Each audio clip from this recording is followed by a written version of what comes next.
Good morning, good morning. Good morning sa inyong lahat. O ayan, ito na yung harvest time ng aming garlic. Medyo na-late na ako, kaya yung iba ng ating garlic ay medyo nasisira na kasi nag-over na ng dew. Wala kasi tayong time mag-harvest kasi may trabaho.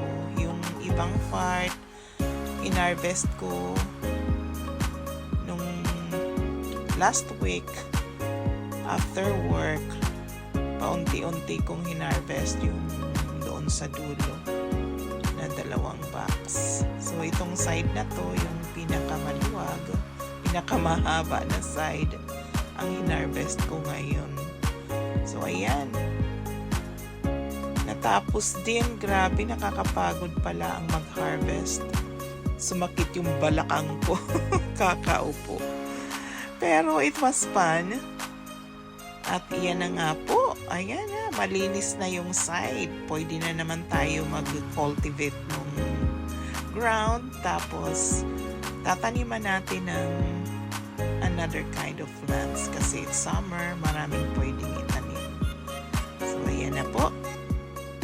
Malapit na ako matapos.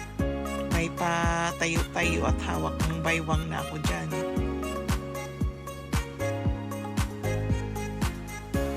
So, ayan, malinis na. Kung titingnan mo, malinis na naman yung side.